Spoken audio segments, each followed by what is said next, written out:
Hello guys, welcome back to TFD.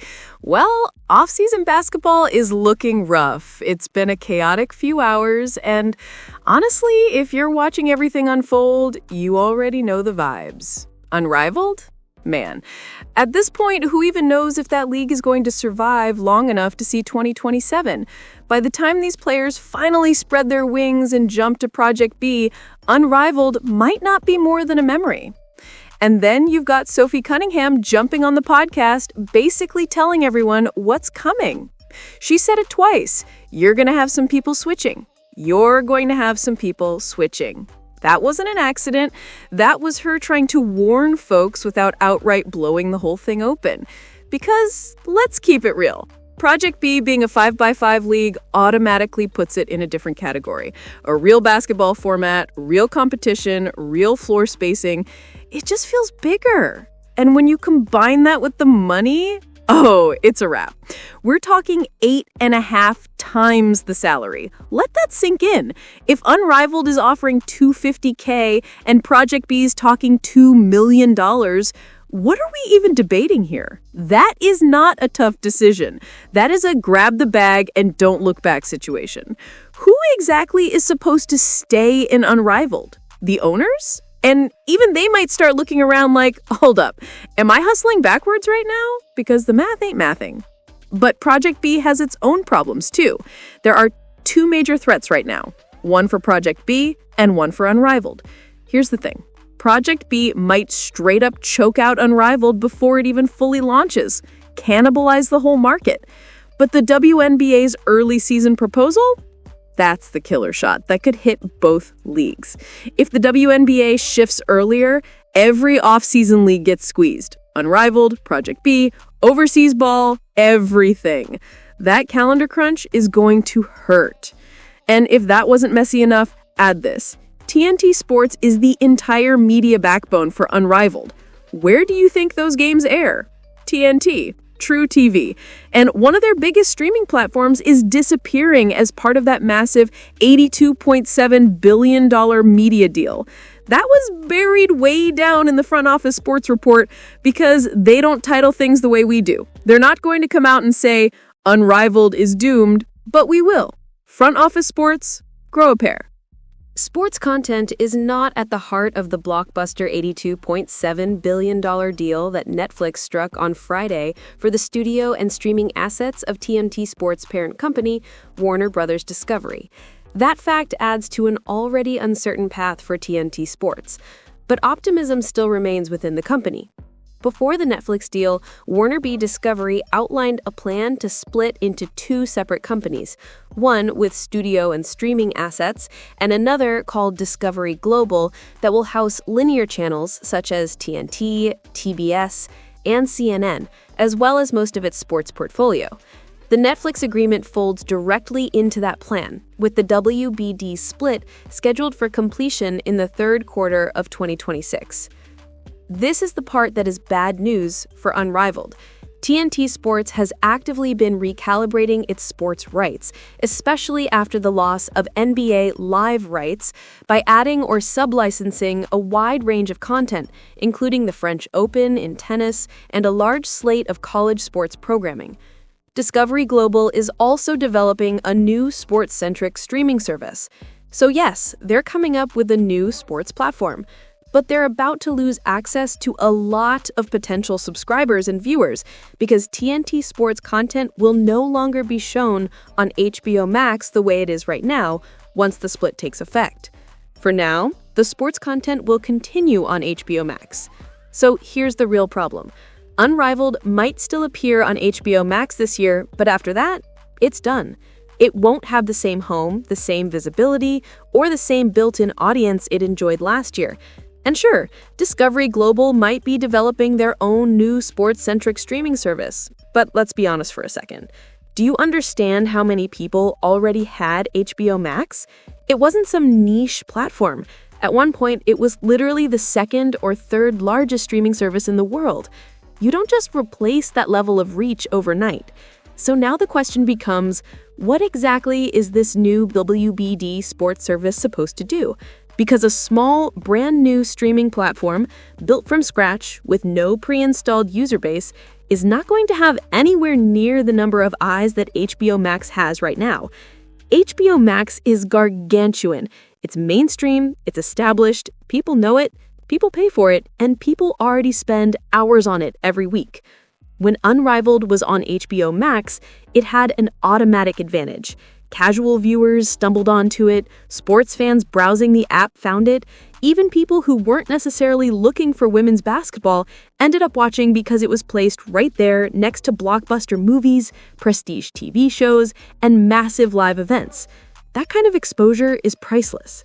But now, moving to a tiny, standalone WBD sports streaming service means losing all of that built-in traffic. No more automatic discovery, no more being part of a giant content ecosystem, no more piggybacking off the biggest brands in entertainment. This is the kind of shift that can make or break a league like Unrivaled. The numbers don't lie, and the audience isn't guaranteed to follow.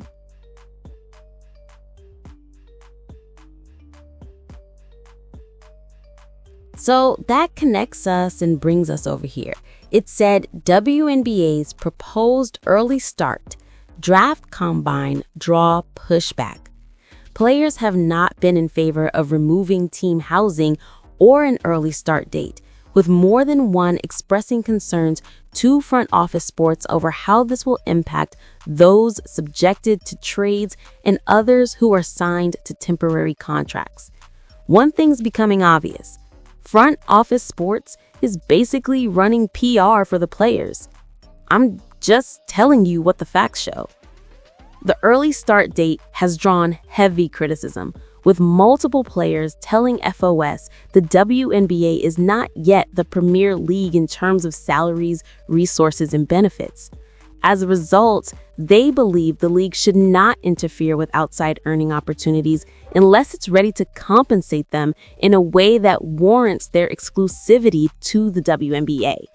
The WNBA has not explicitly stated a desire to implement exclusivity, meaning players would not be permitted to play in other leagues, according to multiple sources. However, those same sources said exclusivity has been implied with the proposed longer season. So what they're really signaling here is that they want an earlier start date, which is going to squeeze everything together. And in this situation, we already know the overlap hits Project B, it hits EuroLeague, and it even runs right into March Madness.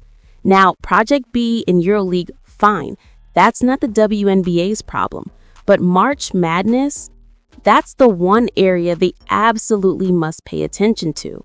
They need to be working hand in hand with the NCAA because that tournament is the lifeblood of their pipeline. The NFL understands that perfectly. They treat the NCAA like their built-in minor league system. So here said. The lengthened schedule would interfere more heavily with EuroLeague, which runs from September to April, and the new startup 5-on-5 league Project B, which will run from November to April. It goes on to highlight all the major stars who signed over there. The draft combine, which has been in the league's proposals since last spring, is lacking some much-needed detail according to sources familiar with the negotiations. As of now, questions remain on when the combine would be held and who would be mandated to attend. The draft combine, which has been in the league's proposals since last spring, is lacking some much-needed detail according to sources familiar with the negotiations. As of now, questions remain on when the combine would be held and who would be mandated to attend. What was included in the league's proposal is a rule that would penalize players for not attending the combine by docking their rookie pay by half. I really can't blame the league for wanting a combine, to be honest. It actually makes sense. A combine isn't some week-long marathon. It's probably a single day, maybe even just one afternoon of workouts. You show up, get measured, height, weight, wingspan, run through a few drills, meet some coaches, and boom, you're headed right back to college the next morning. It's quick, it's simple, it doesn't interfere with anything major. If I were the players or the league, I wouldn't stress too much about that part. But the real story here, the part nobody wants to talk about, is that Unrivaled is facing a double hit. They're getting squeezed from multiple directions at the same time. First, they're losing HBO Max distribution, which was the biggest lifeline the league had. That platform was their mainstream visibility. Millions of casual viewers could stumble onto their games just by browsing the app. Once that's gone, your options become a lot more scattered. Now fans have to rely on TBS, TNT, True TV, or some cable or satellite package, or they need another streaming service that still carries live sports. Without HBO Max, Unrivaled's reach drops off a cliff. Then you combine that with the player drain to Project B. They aren't just losing role players, they're losing legitimate names, legitimate draws. When a new league loses both its distribution and a chunk of its top talent in the same year, that's a crisis.